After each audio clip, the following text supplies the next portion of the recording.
Good morning विद्यार्थी मित्रांनो. आज आपल्याला पाहायचंय हा आपला 12वा व्हिडिओ आहे रोटेशनल डायनॅमिक्सचा. आपण क्विक रिव्हिजन घेतोय. आता आपण काल सर्क्युलर मोशनची रिव्हिजन घेतली होती. आज आपल्याला रोटेशनल मोशनची क्विक रिव्हिजन घ्यायची आहे. या रोटेशनल मोशन मध्ये अगदी सुरुवातीला आपण भाग पाहिला होता तो असा की काही ज्या अनालॉगस क्वांटिटी आहेत लिनियर मोशन मध्ये आणि अँग्युलर मोशन मध्ये त्या कुठल्या कुठल्या आहेत त्या बघूयात आपण.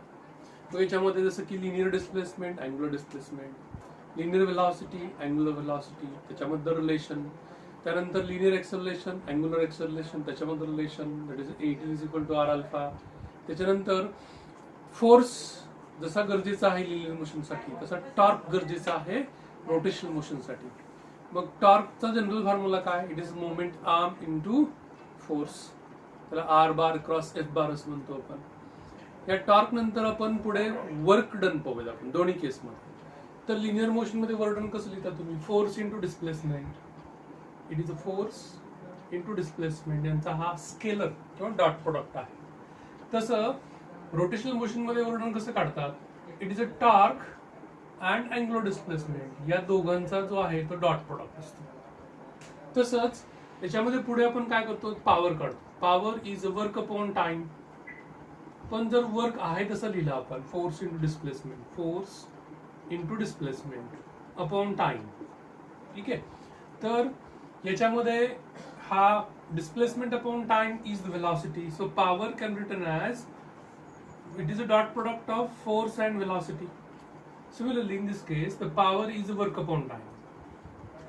So, work in this case is the torque into angular displacement. It is the dot product upon time.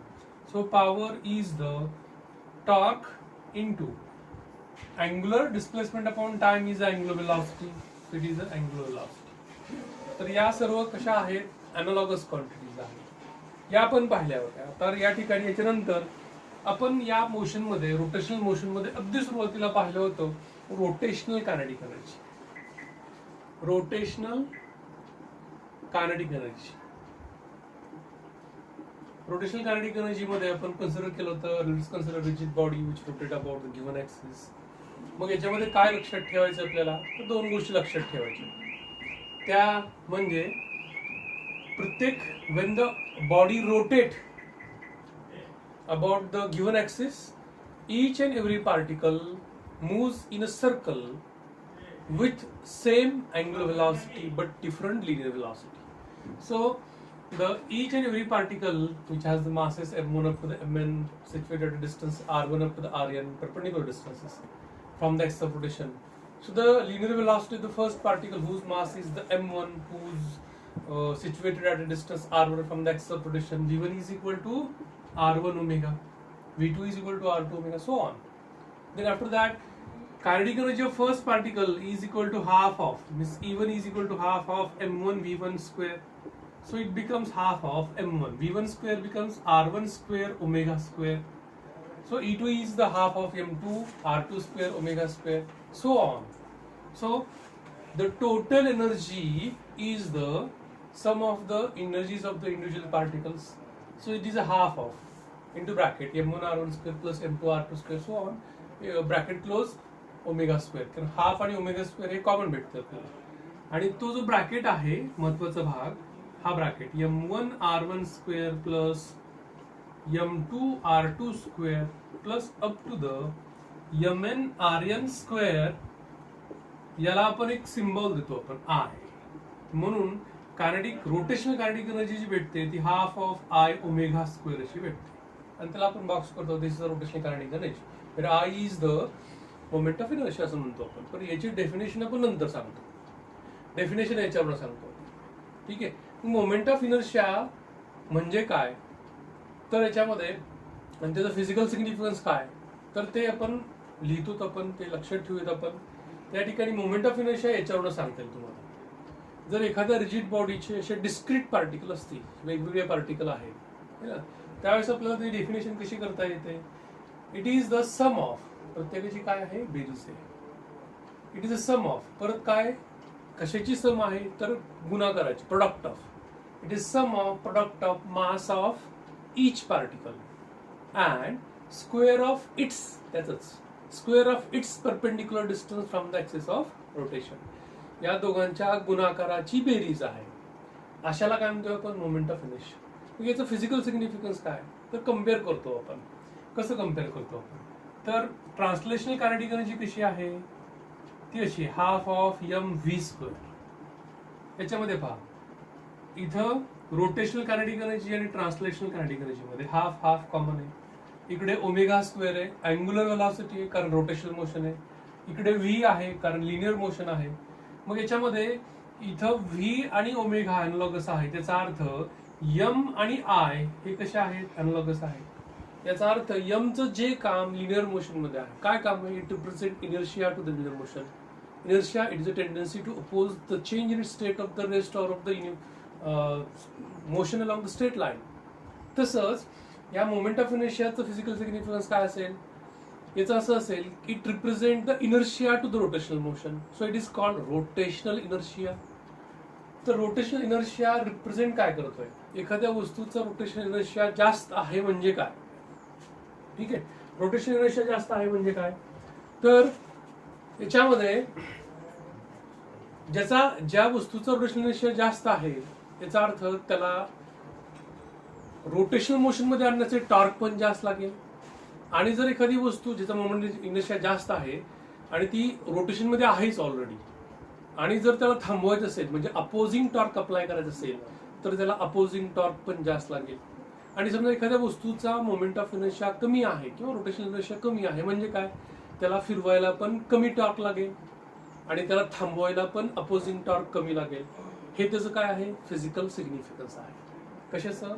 Moment of inertia. आता मोमेंट ऑफ इनर्शिया कशावरती अवलंबून आहे? तर दोन गोष्टीवरती अवलंबून आहे, लक्षात ठेवायचं. कुठल्या दोन गोष्टीवरती? तर मोमेंट ऑफ इनर्शिया हा असा आहे, that is a um summation of, त्याला आपण असंही लिहू शकतो, summation of M I R I square where I tends to 1 to n असंही लिहू शकतो. याचा अर्थ मोमेंट ऑफ इनर्शिया फक्त मास वरती अवलंबून आहे का? नाही. It depends also on the distribution of मास. ते मास किती अंतरावरती आहे ऍक्सिस पासून. याचा अर्थ ते जर अंतर वाढलं तर मोमेंट ऑफ इनर्शिया पण काय होऊ शकतो? वाढू शकतो. अंतर कमी झालं तर मोमेंट ऑफ इनर्शिया पण काय होऊ शकतो? कमी होऊ शकतो. तर अशा या ठिकाणी जर एखाद्या रिजिड बॉडीचे असे डिस्क्रीट पार्टिकल असतील तर आपण हा फॉर्म्युला वापरतो. जर डिस्ट्रीब्युशन ऑफ मास कंटिन्युअस आहे, होमोजेनियस मटेरियल आहे, अशा वेळेस आपण हा फॉर्म्युला वापरत नाही. आपण काय करतो? इंटिग्रेशन वापरतो. समेशनच्या ठिकाणी काय वापरतो? Integration. Integration of R square DM where DM is a mass element. अशा वेळेला त्या वस्तूचं आपण काय करतो? तुकडे घेतो आपण, है ना. So DM is a mass of an element. So single particle असेल तर त्यासाठी फॉर्म्युला कुठला वापरतो आपण? एकच पार्टिकल आहे ना, असा पार्टिकल आहे आणि तो सर्क्युलर मोशन मध्ये आहे. ठीक आहे. तर याचा मोमेंट ऑफ इनर्शिया कसा काढता येईल? याचा मास एम आहे, याचा अंतर आर आहे, तर याचा moment of inertia M R square असं काढता येतो. ठीक आहे. तर तीन फॉर्म्युले मोमेंट ऑफ इनर्शियाचे लक्षात ठेवत आपण. ठीक आहे. तर याच्यानंतर रोटेशनल कायनेटिक एनर्जी नंतर मोमेंट ऑफ इनर्शिया पाहिला आपण. मोमेंट ऑफ इनर्शिया नंतर आपल्याला फिजिकल सिग्निफिकन्स पाहिला आपण. फिजिकल सिग्निफिकन्स नंतर moment of inertia of ring पाहिला आपण. Moment of inertia of ring कसं काढतो आपण? थिन युनिफॉर्म रिंग है ना. थिन युनिफॉर्म रिंग डायरेक्ट दिलेला आहे. ह्याचं प्रत्येक एलिमेंट जो आहे तो प्रत्येक एलिमेंट ऍक्सिस पासून सारख्याच अंतरावरती आहे.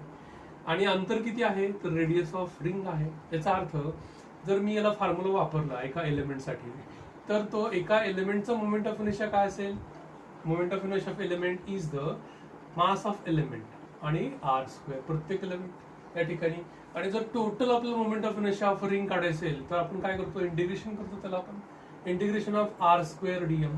इथं आर प्रत्येक एलिमेंट सारख्याच अंतरावरती, आर कॉन्स्टंट आहे. याचा अर्थ आय बरोबर R square integration of DM. Integration of DM means या ठिकाणी प्रत्येक एलिमेंटच्या मासची बेरीज. So it is a total mass. So it become M R square. If the M is the mass of the ring then is M R square. मग या ठिकाणी आपण रिंगचा मोमेंट ऑफ इनर्शिया असा काढला तसा डिस्कचा मोमेंट ऑफ इनर्शिया आपल्याला विचारू शकतात, मोठा प्रश्न असू शकतो. तर moment of inertia of disc कसा काढलेला आहे ते पाहूयात आपण. कुठल्या कुठल्या स्टेप लक्षात ठेवायचे? आधी डायग्राम लक्षात ठेवा छान. डिस्क कशी आहे? हॉरिझॉन्टल आहे डायग्राम मध्ये. त्याच्यानंतर या डिस्कच्या आपण it is made up of concentric rings म्हणलंय आपण. It is made up of concentric ring. Let us consider ring. एक रिंग कन्सिडर करतो आपण की ज्याचा रेडियस किती आहे आर आहे, ज्याचं मास किती आहे. ही जी रिंग आहे त्या रिंगचा रेडियस किती आहे आर आहे, त्याचं थिकनेस किती आहे D R is the thickness, R is the radius and DM is the mass. पण त्यापूर्वी आपण डिस्कचं या ठिकाणी काय काय कन्सिडर करतो का. त्या डिस्कचा ऍक्सिस कसा आहे, ट्रान्सवर्स ऍक्सिस आहे. ऍक्सिस इट्स ओन ऍक्सिस म्हणू शकता, और axis passing through its centre and perpendicular to its plane असं म्हणू शकता तुम्ही याला. तर त्याच्यामध्ये capital M is mass of disc, capital R is the radius of disc and let the density sigma है ना, सिग्मा याला म्हणतो आपण. Sigma is the mass per unit area, area of the disc is the pi r square. ठीक आहे. And then the disc is considered as the made up of the concentric rings. Let us consider one of the ring whose radius is the small r, whose thickness is the dr, whose mass is dm. मग या ठिकाणी DM काढायचं आपल्याला in terms of sigma. तर sigma for the ring काय असेल, mass of the ring DM आणि area of the ring. Area of the ring कसा काढायचा तो फक्त लक्षात ठेवायचं आपल्याला. ही स्टेप लक्षात ठेवली म्हणजे पुढच्या स्टेप लक्षात ठेवायचं. एरिया कसा काढला आपण, सर्कम्फरन्स काढला. सर्कम्फरन्स किती आहे 2 पाय आर आणि थिकनेस किती आहे डी आर. या दोघांचा गुणाकार म्हणजेच काय एरिया ऑफ द रिंग. मग याच्यावरून आपण डीएम ची व्हॅल्यू काढतो. DM is the sigma into 2 pi R into D R. हा झाला, हे झालं मास ऑफ द रिंग. आणि मास ऑफ द रिंग नंतर आपण त्याचा मोमेंट ऑफ इनर्शिया जर काढला आपण तर आय आर म्हणूया आपण त्याला. तर तो काय असेल आर स्क्वेअर डीएम असेल. आणि total moment of inertia of disc काढायचं असेल. ठीक आहे, डिस्कचं मोमेंट ऑफ इनर्शिया काढायचं असेल तर काय करतो आपण, या मोमेंट ऑफ इनर्शिया ऑफ रिंगला आपण इंटिग्रेट करतो आपण. लिमिट काय असेल, त्याचा कमीत कमी रेडियस काय असेल 0 अगदी. त्यानंतर जास्तीत जास्त रेडियस किती आहे, त्याचं लिमिट काय असेल 0 to capital R. If you put the value of I R it becomes 0 to R. I R is the sigma 2 pi R into D R. ठीक आहे, इंटू आर स्क्वेअर. हे डीएम ची value. ठीक आहे, into R square. म्हणजे याच्यामध्ये sigma into 2 पाय हे कॉन्स्टंट टर्म्स आहेत. ते कॉन्स्टंट टर्म इंटिग्रेशनच्या बाहेर ठेवतो आपण, सिग्मा इंटू 2 पाय. तर इंटिग्रेशनच्या आतमध्ये काय राहतं, सिग्मा इंटू 2 पाय. इंटिग्रेशनच्या आतमध्ये काय राहील, इट इज आर क्यूब. इथला एक आर, इथला R square, R cube D R. जर याचं इंटिग्रेशन काढलं, इंटिग्रेशनचे फॉर्म्युले आपण मॅथ मध्ये पाहतो, फिजिक्स मध्ये 11वी मध्ये पाहिला आपण, तर तो काय येतो, it is a x raise to n है ना, x raise to n plus 1 upon n plus 1. म्हणजे sigma into 2 pi into R raise to 4 upon 4. ठीक आहे, 3 प्लस 1 4. ठीक आहे. आणि जर लिमिट ठेवलं आपण 0 टू आर तर लोअर लिमिट तर 0 आहे. याचा अर्थ फक्त स्मॉल आरच्या ठिकाणी काय ठेवायचं आपल्याला, कॅपिटल आर. आणि सिग्माच्या ठिकाणी जी अगदी पहिली व्हॅल्यू काढली आपण डिस्कची, that is a mass upon area of the ring, that is a pi r square. ही जर व्हॅल्यू ठेवली आपण आणि हे जर सोडवलं आपण तर moment of inertia of disc काय भेटतं, M R square upon 2 about the axis which passes to its centre and perpendicular to its plane. तर अशा मध्ये या ठिकाणी हा भाग लक्षात ठेवा. मधल्या काही दोन तीन स्टेप जे आहेत त्या लक्षात ठेवा. एरिया ऑफ द रिंग कसा काढलाय तो भाग फक्त चांगला लक्षात ठेवायचा. आता याच्यानंतर आपण रेडियस ऑफ गारेशन हा भाग पाहिला होता. कसा प्रश्न विचारू शकता, डिफाइन रेडियस ऑफ गारेशन और स्टेट इट्स फिजिकल सिग्निफिकन्स असं विचारू शकता. मग रेडियस ऑफ गारेशन ज्याला आपण के असं म्हणतो, तर के हा डिफाइन कसं करतात का, त्या ठिकाणी समजा माझ्याकडे एक वस्तू आहे अशी which rotate about the given axis. या वस्तूला मी एका पॉइंट मध्ये कन्वर्ट केलं. ठीक आहे. आणि ऍक्सिस पासून अशा अंतरावरती ठेवलं पहा, या वस्तूचा मास किती आहे एम आणि त्या पॉइंटचं मास किती आहे सेम, तेवढंच आहे. छोटं केलंय पण मास किती आहे सेम. आता या वस्तूला अशा ठिकाणी ठेवलंय की जेणेकरून याचा मोमेंट ऑफ इनर्शिया आणि या पूर्ण वस्तूचा मोमेंट ऑफ इनर्शिया कसा असेल सेम. तर अशा वेळेला या अंतराला या वस्तूची आपण काय म्हणतोय रेडियस ऑफ गायरेशन. म्हणजे रेडियस ऑफ गायरेशन म्हणजे काय, it is a distance between the axis of rotation and the point at which whole mass of the body is supposed to be concentrated. so as to possess the same moment of inertia as that of the body. हा जो moment of inertia जो आहे, sorry हा radius of direction जो आहे तो आपल्याला माहिती I is the M K square असं लिहिता येतो आपल्याला. ठीक आहे, या के ला असंही लिहितो आपण, it is R M S value of R. So it can be written as under root R1 square plus R. प्रत्येक पार्टिकलची जो डिस्टन्स आहे त्याचा वर्ग करून स्क्वेअर रूट जर काढला आपण प्लस आर एन स्क्वेअर आपण किती पार्टिकल्स आहेत, एन पार्टिकल आहेत. ठीक आहे, तर के असाही लिहिता येतो आपल्याला. तर याच्यामध्ये K is R M S value of the distance of the particle, each particle from the axis of rotation. K is equal to sorry हा I is equal to M K square आहे, तर K बरोबर काय येऊन जाईल under root I upon M. ठीक आहे, हाही फॉर्म्युला लक्षात ठेवायचा आपल्याला. फिजिकल सिग्निफिकन्स काय लिहिता येईल आपल्याला, radius of direction. Moment of inertia depends upon mass, moment of inertia depends upon the K. है ना, दोन गोष्टीवरती अवलंबून आहे. मग के वरती अवलंबून आहे म्हणजे नेमकं काय, त्याचं फिजिकल सिग्निफिकन्स काय आहे. K represent the distribution of mass. If the K is small, हा जर लहान असेल, it indicate that distribution of mass about the axis of rotation है ना इज क्लोज. म्हणजे डिस्ट्रीब्युशन ऑफ मास कसं असेल, ऍक्सिस पासून जवळ असेल.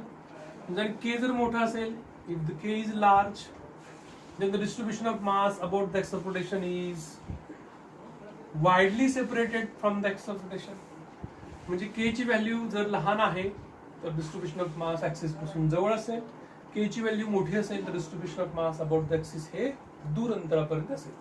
असा हा k चा काय आहे फिजिकल सिग्निफिकन्स आहे. मोमेंट ऑफ इनर्शिया या ठिकाणी मास वरती अवलंबून आहे, डिस्ट्रीब्युशन ऑफ मास वरती अवलंबून आहे, ऍक्सिसचं ओरिएंटेशन, कारण ऍक्सिस जर वेगवेगळ्या ठिकाणी ठेवला आपण तर डिस्ट्रीब्युशन ऑफ मास बदलून जातं, याचा अर्थ मोमेंट ऑफ इनर्शिया बदलून जातो. तर अशामध्ये या ठिकाणी या गोष्टी moment of inertia sorry radius of direction बाबतीत लक्षात ठेवूयात आपण. हे त्याचं फिजिकल सिग्निफिकन्स आहे. आणि याच्यानंतर आपण पाहिलं थेरम ऑफ पॅरलल ऍक्सिस. मग या पॅरलल ऍक्सिस मध्ये थेरम ऑफ पॅरलल ऍक्सिस काय लक्षात ठेवायचं पहा. याच्यामध्ये आपण एक इरेग्युलर शेप असलेली रिजिड बॉडी घेतली है ना, त्याच्यामध्ये डायग्राम काढताना काही काळजी घ्यायची. ही जी लाईन काढताय स्ट्रेट लाईन काढायची. ही आता सध्या या ऍक्सिस मधून ती वस्तू रोटेट होते, त्याला आपण आय ओ असं म्हणतोय आपण. त्याचा हा जो पॉइंट आहे तो सी पॉइंट, की ज्याला आपण सेंटर ऑफ मास असं म्हणतो आपण त्या वस्तूचा. ठीक आहे, इथे काय आहे सेंटर ऑफ मास आहे. ठीक आहे, सेंटर ऑफ मास मधून जो ऍक्सिस पास होतोय तो ऍक्सिस गिवन ऍक्सिसला कसा आहे पॅरलल आहे. दोन पॅरलल ऍक्सिस मधलं अंतर किती आहे एच आहे. याच्यामध्ये एक एलिमेंट कन्सिडर करतोय आपण. हा एलिमेंट आहे की ज्याचं मास किती आहे डीएम आहे, की जो कुठे आहे एका पॉइंटला आहे. तुम्ही याला लेबलिंग काही पण करू शकता. याच्यामध्ये हा पॉइंट कुठला आहे पी म्हणूयात आपण त्याला. ठीक आहे, टेक्स्टबुक मध्ये वेगवेगळे लेबल केले. तुम्ही याला ओ म्हणलं, याला सी म्हणू शकता. आता हा ओपी ड्रॉइंगचा भाग ना, ओपी जॉईन करताय तुम्ही, सीपी जॉईन करताय तुम्ही. त्यानंतर एक परपेंडिक्युलर ड्रॉ करताय C D on O C produced, त्याला डी म्हणूयात आपण. हे लेबलिंग तुम्ही काही देऊ शकता. मग याच्यामध्ये या ठिकाणी इथं आपण काय करतोय की moment of inertia about the axis passing to the point O is the I O आणि आय सी. त्यानंतर कॅपिटल एम आणि एच हे काय सांगतो आपण, याची perpendicular distance between two parallel axes. I is the mi of the body about the axis which passes through the O, and IC is the mi of the body about the parallel axis which passes through its center of mass.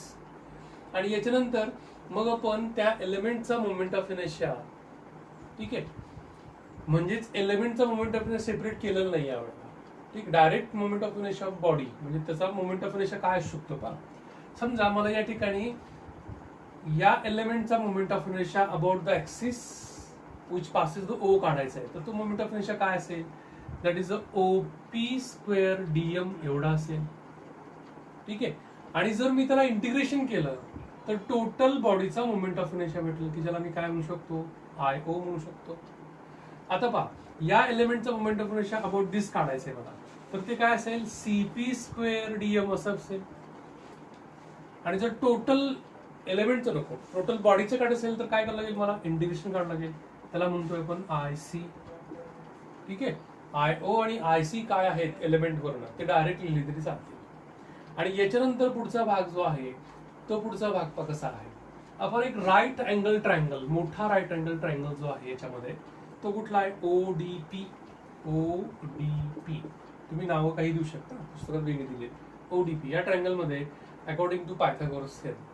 ठीक आहे, याच्यामध्ये OP square बरोबर काय येतं?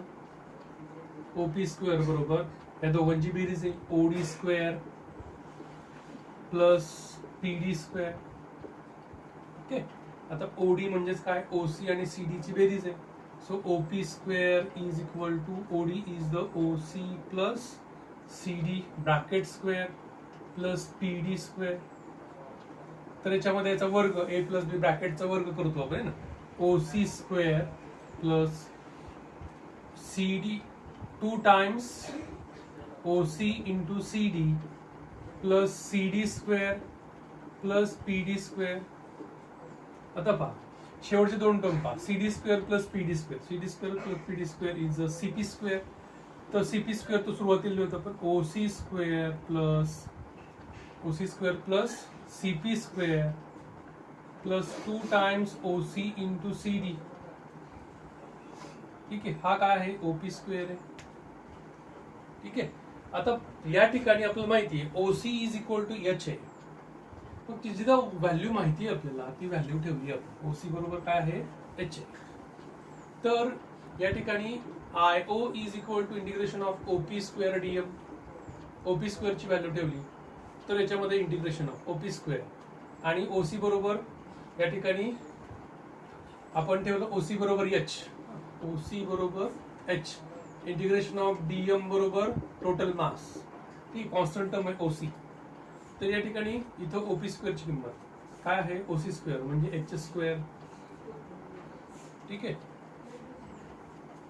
Plus CP square माहित नाही आपल्याला किंमत प्लस 2H इंटू CD. ठीक आहे, इंटू DM. प्रत्येकाचं सेपरेट आपण या ठिकाणी इंटिग्रेशन केलं तर या ठिकाणी H square integration of DM plus integration of CP square DM plus 2H into integration of CD DM. ठीक आहे, त्याच्यामध्ये हा किती येतो? टोटल मास येतं. याचा अर्थ MH स्क्वेअर येईल पहिली टर्म प्लस हे माहिती आहे आपल्याला ते काय आहे? IC आहे plus 2H integration of CD DM moment of mass about the centre of mass. म्हणजेच तो 0 टर्म येते. ही टर्म 0 इंटू 2H बिकम 0. म्हणजे या ठिकाणी ही term 2H into integration of CD DM ही टर्म किती येते? 0 येते. कारण टोटल मास जे आहे ते टोटल मास त्या सेंटर ऑफ मास भोवती त्याचा मोमेंट ऑफ मास किती येऊ शकतो? 0 येऊ शकतो. म्हणून या ठिकाणी त्याची किंमत 0.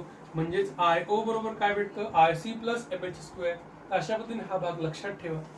ठीक आहे, कसा कुठे आपण पायथागोरस थेरम वापरला आणि त्याचं इंटिग्रेशन करून आपण या ठिकाणी तो थेरम तयार केला.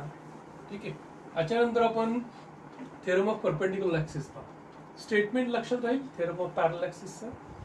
ठीक आहे, थेरम स्टेटमेंट पहा. IO is equal to IC plus MH square.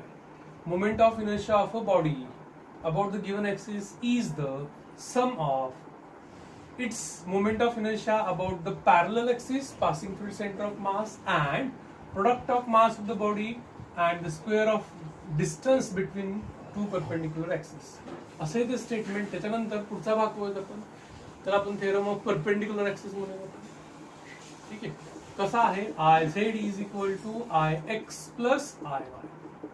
हा थेरम आपल्याला फक्त लॅमिनार बॉडीज करता वापरता येतो. ठीक आहे, त्याच्यामध्ये हा IZ, हा IX आणि हा IY. तर या ठिकाणी स्टेटमेंट पहा कसं आहे. The moment of inertia of a thin lamina. ठीक आहे, थिन आहे. याची जाडी कशी आहे? थिन आहे. असं थिन आहे, thin lamina. About the axis which is perpendicular to its plane is the sum of its moment of inertia about two mutually perpendicular axes which are lies in the plane of lamine and congruent to each other, or they intersects at a point where the third axis cuts the lamine. ठीक आहे, असं statement लक्षात ठेवायचं. ह्याचं proof जे आहे ते सोपं आहे. फक्त सुरुवातीला हा लॅमिन कसा ठेवला ते सांगायचं. त्या लॅमिन मध्ये कोणते कोणते ऍक्सिस आहेत? एक्स आणि वाय. आणि झेड ऍक्सिस कसा आहे? त्या लॅमिनला परपेंडिक्युलर आहे. त्याच्यानंतर IX, IY आणि IZ हे काय आहेत? Moment of inertia of lamina about the Z axis, about the X axis, about the Y axis. हा काय आहे x, हा आहे y. आणि नंतर मग आपण कन्सिडर करतो element of mass dm which is at a point p. Its coordinates are x and y. It means it is a distance y from the x axis and it is a distance x from the y axis. Join OP म्हणजे याचा अर्थ हा y असेल, हा x असेल. This is a coordinate या ठिकाणी. तर याच्यामध्ये इथं आपल्याला हा y coordinate आहे. आता याच्यानंतर पुढे त्या एलिमेंटचं मास किती आहे, dm एवढा आहे. तर आपण या ठिकाणी iz moment of inertia of a लामीन about the z axis कसं लिहिता येईल, OP स्क्वेअर dm असं लिहिता येतं. ह्या OP स्क्वेअरची किंमत इन द ट्रायंगल, त्याला नाव दिलं समजा PM on the x axis and PN on the y axis. These are the perpendicular drawn on the x and y axis respectively. So in this triangle OPM right angle triangle आहे, Pythagoras theorem वापरला आपण. तर आपल्याला या ठिकाणी y square plus x square is equal to OP square भेटतो.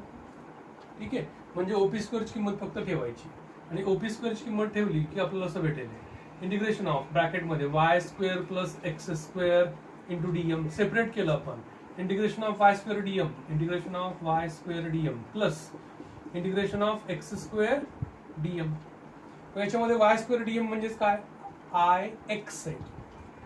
ठीक आहे, कारण y is a distance from the x axis, म्हणून या ठिकाणी तो काय असेल, ix असेल plus iz because the element is a distance x from the y axis, so it is ix plus iy. In this way we can prove the theorem of perpendicular axis. हे दोन्ही theorem जे आहेत याचे application नेचरचे numericals खूप आहेत. ठीक आहे, तर याच्यानंतर आपण पुढचा जो भाग पाहिला होता तो म्हणजे काही या वस्तूंचे मोमेंट ऑफ इनर्शिया. तुमच्या टेक्स्टबुक मध्ये शेवटी एक असं टेबल दिलेला आहे, त्या टेबलमध्ये जेवढे काही फॉर्म्युले आहेत ते फॉर्म्युले तुम्हाला लक्षात ठेवायचे, वाचून काढायचे. जर त्याबद्दल काय अडचण असेल, असं जसं आपण डिस्कचा मोमेंट ऑफ इनर्शिया काढला आपण है ना, तसं प्रत्येक वस्तूचा मोमेंट ऑफ इनर्शिया आपल्याला काढता येतो. काही मोजक्या वस्तू लक्षात ठेवायच्या. मग त्याच्यामध्ये समजा आपण रिंग घेतली, रिंगचा माहिती आपल्याला, अशी साधी रिंग, थिन रिंग घेतली आपण, त्याचा मोमेंट ऑफ इनर्शिया किती असतो, I is equal to mk square, sorry mr square. ठीक आहे, त्याच ठिकाणी जर मी पाईप घेतला, थिन हॉलो पाईप घेतला, म्हणजेच काय, अशा रिंग पासून एक पाईप बनवला आणि त्या रिंगचं आणि या हॉलो सिलेंडर, थिन हॉलो सिलेंडरचा जर मास सेम असेल तर दोघांचा मोमेंट ऑफ इनर्शिया कसा असेल, सेम. डिस्कचा घेतला आपण, डिस्क, ठीक, अशी डिस्क घेतली आपण, डिस्कचा मोमेंट ऑफ इनर्शिया किती आहे, about the transverse axis, that is mr square upon 2 आहे. तर या ठिकाणी इथं समजा पाईप घेतला आपण, पाईप कसा आहे, सॉलिड सिलेंडर येतो, म्हणजे अशा डिस्क एकावर एक अशा ठेवल्या आपण तर एक सिलेंडर होईल, तो कसा होईल, सॉलिड सिलेंडर होईल. हा सॉलिड सिलेंडर जर घेतला आपण तर याचा मोमेंट ऑफ इनर्शिया, जर याचं मास सारखा असेल तर मोमेंट ऑफ इनर्शिया पण कसा असेल, सेम. मग अशा अजून कुठल्या कुठल्या वस्तूंचं आपल्याला या ठिकाणी फॉर्म्युला लक्षात ठेवायचे, ज्या वस्तू रोल होऊ शकतात त्या वस्तूंचं चांगलं लक्षात ठेवायचं. तर पुढे आपल्याला rolling motion on incline plane पण आहे, ऑन इन्क्लाइन प्लेन आहे, अजून प्लेन सरफेस वरती आहे. तर अजून काय काय पहा, जर आपण स्पेअर घेतला तर स्पेअरचा अबाउट द डायमीटर, कोणी कुठल्या पण डायमीटर म्हणून काढला आपण, त्या ठिकाणी इथं त्याचा मोमेंट ऑफ इनर्शिया असा भेटतो 2/5 mr स्क्वेअर. ठीक आहे, जर आपण हॉलो स्पेअर घेतला, थिन हॉलो स्पेअर घेतला, I बरोबर काय येतो 2/3 mr स्क्वेअर. त्याच्यानंतर आपण जर समजा एक थिन रॉड घेतला आपण आणि याचा मोमेंट ऑफ इनर्शिया ऍक्सिस भोवती काढला, आपण काढू शकतो आपण याचाही मोमेंट ऑफ इनर्शिया. याचा फक्त डेन्सिटी, जसं आपण डिस्कच्या बाबतीत डेन्सिटी कशी घेतली होती, एरियल डेन्सिटी घेतली होती आपण, मास पर युनिट एरिया, तसं सॉलिड स्पेअरच्या बाबतीत कसं घेतात, तर it is a volume density, mass per unit volume घेतो आपण. तसं याच्या बाबतीत distribution of mass is along its length आहे, तिथे डेन्सिटी काय घेतात, लिनियर डेन्सिटी घेतात. पण त्याची गरज नाही, याचा आपल्याला डायरेक्ट फॉर्म्युला लक्षात ठेवायचा आहे. थिन रॉड घेतला की ज्याची लेंथ किती आहे, L एवढी आहे, आणि ऍक्सिस कसा पास होतोय, पासिंग टू इट्स सेंटर आणि परपेंडिक्युलर टू इट्स लेंथ असा असेल, तर या ऍक्सिस भोवती त्या थिन युनिफॉर्म रॉडचा मोमेंट ऑफ इनर्शिया हा असा काढता पण येतो, पण त्याचा फॉर्म्युला लक्षात ठेवायचा आहे. It is ml² / 12. तर या ठिकाणी अजून जे शेप आहेत ते शेप तुमच्या टेक्स्टबुक मध्ये दिलेलं आहे ते पहा. ठीक आहे. पण आता आपल्याला पुढचा भाग पाहायचा आहे, म्हणजे जे ऍप्लिकेशन्स आहेत ते ऍप्लिकेशन पाहायचे. समजा यालाच वापरूयात आपण. समजा आपल्याला या ऍक्सिस भोवती माहिती आहे ml² / 12 आहे. ठीक आहे. आणि आपल्याला axis which passes to its one of its end काढायचा आहे. कसं काढता येईल? दोघांमधलं अंतर किती आहे? l/2 आहे. पण टोटल लेंथ किती आहे? l आहे. हा O पॉइंट, हा C पॉइंट सेंटर ऑफ मास आहे. तर IO बरोबर काय असेल? IC किती आहे? That is ml² / 12 plus m into h². h किती आहे? l/2. त्याचा वर्ग केला l² / 4. दोघांची बेरीज केली आपण. ठीक आहे. दोघांची काय केली? बेरीज केली. तर ती किती येऊन जाईल? या ठिकाणी समजा आपण 12 घेतला हा, तर 3 + 1 4 येऊन जाईल. हा 4 ml². It means ml² / 3. म्हणजे या ऍक्सिस भोवती किती होतो? ml² / 3. ठीक आहे. या ऍक्सिस भोवती किती? ml² / 12. कुठला मोठा आहे? हा मोठा आहे का हा मोठा आहे? सांगा मला पटकन. ml² / 12 मोठा आहे का ml² / 3 मोठा आहे? बरोबर, हा मोठा आहे. ठीक आहे. म्हणजे आता हा मोठा काय? म्हणजे याचा मोमेंट ऑफ इनर्शिया या ऍक्सिस भोवती जास्त आहे. ठीक आहे. आणि या ऍक्सिस भोवती कमी आहे. असं का? कारण या ऍक्सिस भोवती डिस्ट्रीब्युशन ऑफ मास हे L एवढ्या लेंथ पर्यंत डिस्ट्रीब्यूट झालं. तर जर हा ऍक्सिस घेतला तर डिस्ट्रीब्युशन ऑफ मास किती अंतरापर्यंत डिस्ट्रीब्यूट झाले? जास्तीत जास्त l/2. ठीक आहे. म्हणजे हे अंतर जास्त आहे या अंतरापेक्षा, म्हणून या ऍक्सिस भोवती या ठिकाणी त्याचा मोमेंट ऑफ इनर्शिया कसा असेल? जास्त असेल. तर त्याच्यानंतर रिंगचा मोमेंट ऑफ इनर्शिया कुठल्याही ऍक्सिस भोवती by using the application of principle of parallel axis and the perpendicular axis आपल्याला काढता येऊ शकतो. रिंग हा माहिती आहे आपल्याला mr² आहे. ठीक आहे. अबाउट एनी डायमीटर काढायचं आपल्याला. हा डायमीटर आहे, हा एक डायमीटर आहे. याला IZ म्हणा, याला IX म्हणा, याला IY म्हणलं आपण. तर हे दोन्ही डायमीटर सेम आहेत. याचा अर्थ इथं IZ इज इक्वल टू माहिती आहे IZ mr² आहे, IX + IY. हे दोन्ही सारखेच आहेत. So IZ is equal to 2 times ID म्हणूयात आपण. ते काढायचं आपल्याला. तर ID बरोबर काय असेल? IZ/2 म्हणजेच काय असेल? mr² / 2 की जो डिस्कचा आहे. इथं mi of the ring about any diameter इथं जेवढा आहे त्याच्या अर्धा होतो याच्यात. ठीक आहे. त्याच्या जर आपण अबाउट एनी डायमीटर काढला आपण तर तो किती होतो? अर्धाच होऊन जातो. तर याच्यामध्ये या ठिकाणी समजा आपण हा माहिती आपल्याला mr² / 2 आहे about diameter. Tangent in the plane of the ring असं असेल टँजंट, तर या ऍक्सिस भोवती काढता येईल का? हे अंतर किती आहे? r आहे, रेडियस ऑफ द रिंग. हे माहिती आहे आपल्याला किती आहे? mr² / 2 आहे. तर हे काढता येईल by using the principle of parallel axis. काय आहे? IO, याला O म्हणूया, हा C. IO is equal to IC माहिती आहे आपल्याला. IC किती आहे? mr² / 2 आहे plus mh². h is the perpendicular distance between two parallel axes, that is r, so it is mr². So it is a half plus 1, it is a 3/2 mr². म्हणजे इथं काय येऊन जाईल? 3/2 mr². ठीक आहे. Tangent which is in the plane of the ring. जर tangent मी असा घेतला which is perpendicular to plane of the ring, असा टँजंट घेतला तर या ऍक्सिस भोवती आपल्याला मोमेंट ऑफ इनर्शिया काढता येईल. हा माहिती आहे, हाला C म्हणूया, त्याला O म्हणूयात आपण. तर IO is equal to IC plus mh². h किती आहे? r आहे. तर इथे फक्त काय बदलेल? IC बदलेल. याच्या भोवती किती आहे? mr² आहे.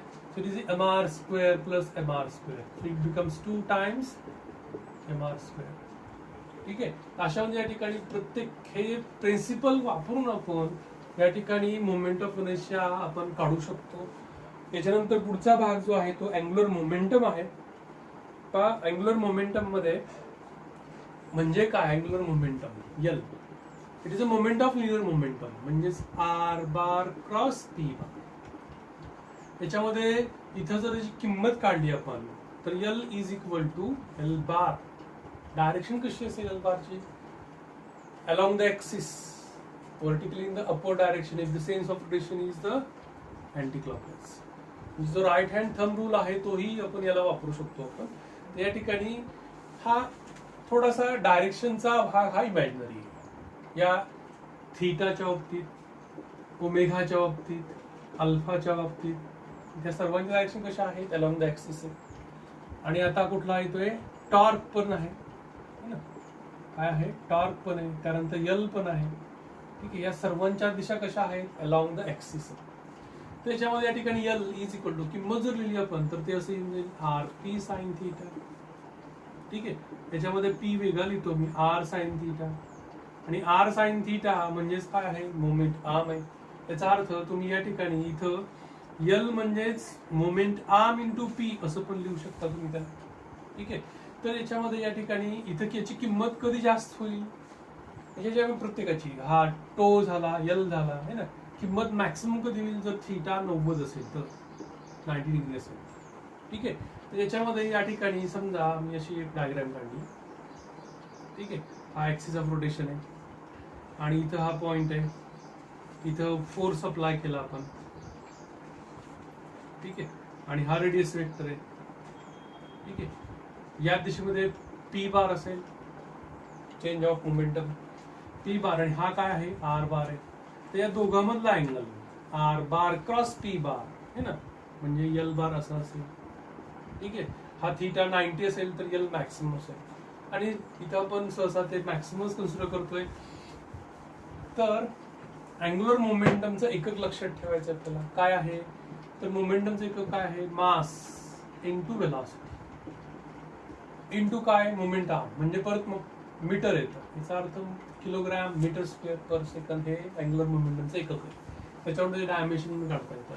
बरं, अँग्युलर मोमेंटम या ठिकाणी अँग्युलर मोमेंटमचं एक्सप्रेशन आपल्याला लक्षात ठेवायचं आहे. एलचं एक्सप्रेशन काढायचं आहे. कसं काढतो आपण, L is equal to I omega, हे कसं काढतो आपण. Derive an expression of the angular momentum in terms of angular velocity असं जर विचारलं तर परत डायग्राम है ना.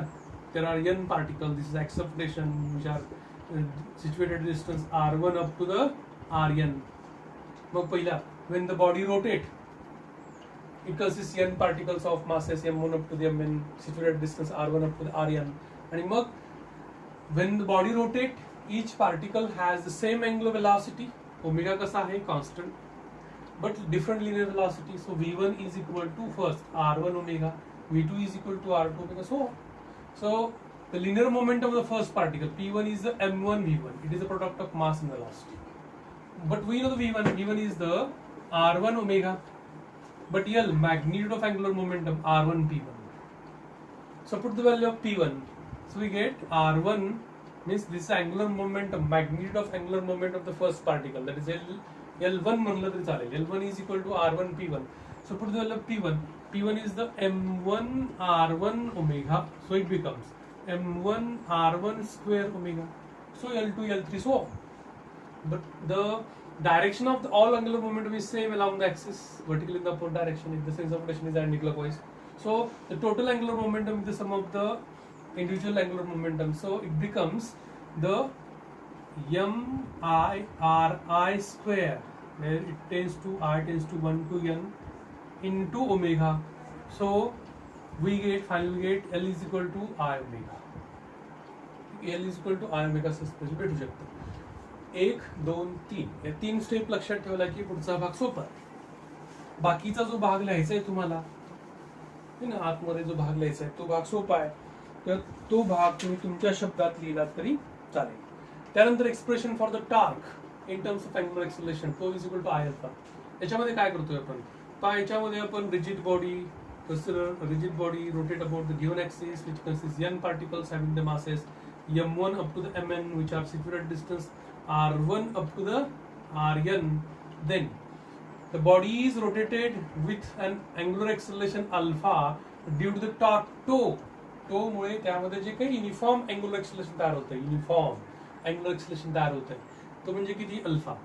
मग याच्यामध्ये अगदी सुरुवातीला when the body rotate each and every particle revolve in a circle of the same angular acceleration alpha but different linear acceleration. So A1, first step, A1 is equal to R1 alpha A2 is equal to R12, so on. प्रत्येक पार्टिकलचा explain काढला. So the force act on the first particle F1 is equal to M1 into A1. So F1 becomes M1. A1 is the R1 alpha. Second step, force. Force ची direction दाखवू शकतो. Force, you know, force. Perpendicular.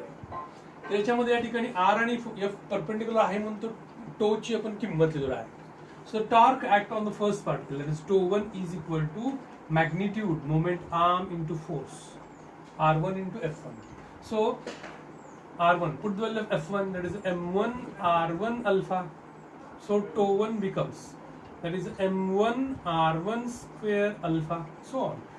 So τ2 is equal to M2 R2 square alpha, so on. So finally the resultant direction of the all torques are same along the axis vertical in the upward direction. So total torque is the summation of all these torques. So τ becomes, याची बेरीज केली हा common आहे. So आपलं काय भेटतं, τ is equal to I alpha. So it is a torque is the product of moment of inertia and angular acceleration. Okay, याच्यामध्ये omega constant नाहीये हे लक्षात ठेवायचं. याच्यामध्ये युनिफॉर्म काय आहे, अँग्युलर एक्सेलरेशन युनिफॉर्म आहे. याच्या आधीच्या रोटेशनल कायनेटिक एनर्जी मध्ये आणि अँग्युलर मोमेंटमच्या एक्सप्रेशन मध्ये ओमेगा कसा ठेवला होता आपण, कॉन्स्टंट. इथे ओमेगा कॉन्स्टंट नाही हे लक्षात ठेवायचं. आणि कॉन्झर्वेशन ऑफ अँग्युलर मोमेंटम शेवटचा भाग याच्यामध्ये. Conservation of angular momentum L is equal to आपल्याला माहिती आहे काय आहे, R बार क्रॉस P. ही एक वेक्टर मेथड आहे.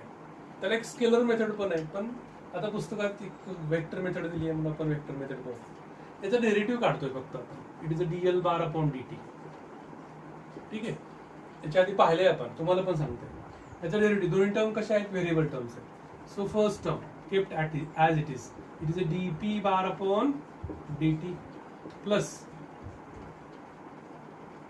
derivative of first term, that is a dr upon dt cross second terms kept as it is. त्याच्यामध्ये dP bar upon dt is the, according to Newton's second law, it is F bar plus dr upon dt is the linear velocity into m into v bar. But the self cross product is the zero, so this term becomes zero.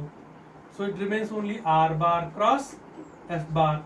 But R bar cross F bar is the τ bar. म्हणजे आपल्याला DL bar upon DT काय भेटतं, τ bar भेटतं. If the τ is equal to zero, conservation of law of conservation म्हणून काय, τ जर शून्य असेल, but derivative of L with respect to time is zero. Zero कधी होऊ शकतो डेरिव्हेटिव्ह, जर L कॉन्स्टंट असेल. So L is equal to constant. So this is the law of conservation of angular momentum. If the torque unbalanced resultant torque act on the rotating body is zero, then its angular momentum remains constant. If there is no external torque, unbalanced torque act on the rotating body, then its angular momentum remains constant. आता या ठिकाणी L constant राहतो म्हणजे काय, I ओमेगाचा product constant राहतो. ठीक आहे.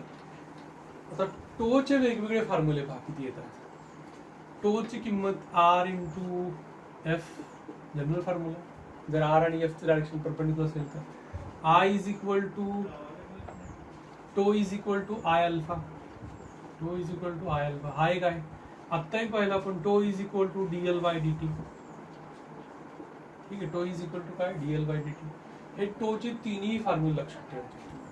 ठीक आहे. आता याच्यानंतर L च्या ठिकाणी तुम्ही I ओमेगा पण ठेवू शकता. L is equal to I omega पण ठेवू शकता. ठीक आहे. इथेही तुम्ही या ठिकाणी अल्फा म्हणजे काय असतं, it is a D omega by DT. म्हणजेच I मध्ये घेतला आपण तर DL बाय DT असं पण लिहिता येतं. ठीक आहे.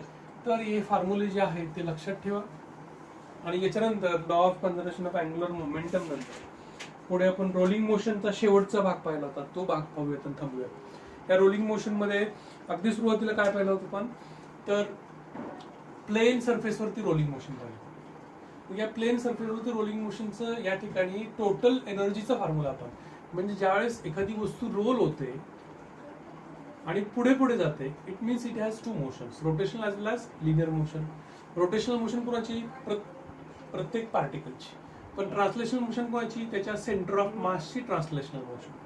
जर आपण असं कन्सिडर केलं की त्याचं टोटल मास हे सेंटरला त्या ठिकाणी कॉन्सन्ट्रेट झालेलं आहे, तर त्याची मोशन कशी असेल, translational. So this total energy E is it's translational kinetic energy plus rotational kinetic energy. It means it is half of mv square plus half of I omega square.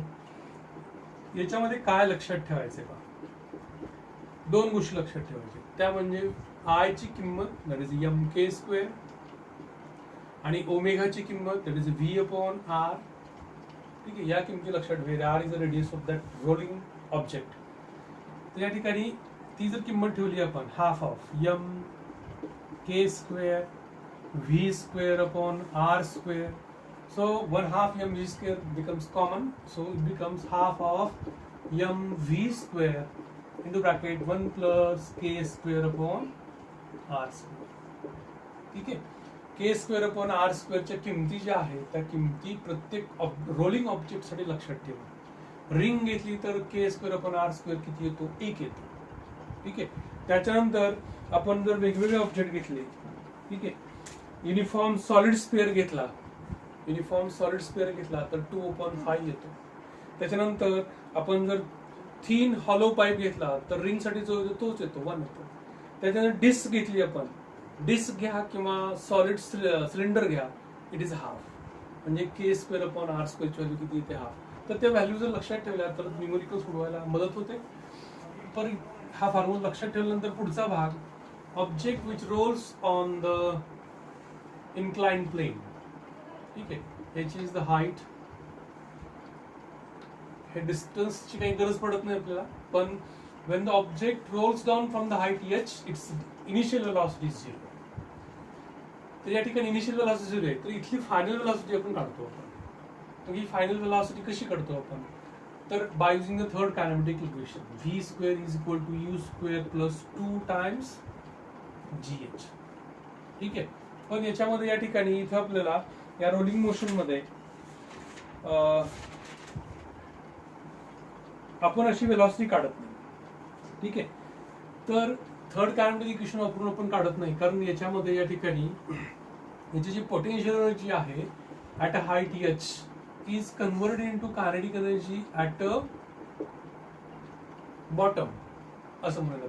Potential energy at height h is the mgh and total kinetic energy rolling object आहे ना, तर या ठिकाणी इथं पण with friction आहे. Rolling kinetic energy म्हणजे rolling motion आहे पण विथ फ्रिक्शन आहे. जर फ्रिक्शन 0 केलं आपण या केसमध्ये तर ती वस्तू काय होईल, स्लाइड होऊन जाईल. म्हणजे या ठिकाणी विदाउट फ्रिक्शन ती मोशन रोल होऊ शकेल का, नाही, तोही भाग लक्षात ठेवा. So it is mgh is equal to half of mv square into bracket 1 plus k square upon r square. याच्यामध्ये हा दोन्हीचा m mass of the object same आहे, so m get cancelled, so it becomes v square becomes 2gh upon 1 plus k square upon r square. So v becomes under root 2gh 1 plus k square upon r square. जर ring घेतली आपण, ring सोडून दिली, ring साठी किती आहे, 1 plus 1 2 होतं, 2 get cancelled, so ring साठी velocity at the bottom is under root gh only. तर या ठिकाणी अशा पद्धतीने आपल्याला velocity when it reaches to the ground किती आहे, under root 2gh upon 1 plus k square upon r square. अजून काय विचारू शकतात, ॲव्हरेज ऍक्सेलरेशन विचारू शकतात. ऍक्सेलरेशन कसं काढलंय पाहिजे, ऍक्सेलरेशन काढण्यासाठी आपण थर्ड कायनेमॅटिक इक्वेशन वापरतो आपण.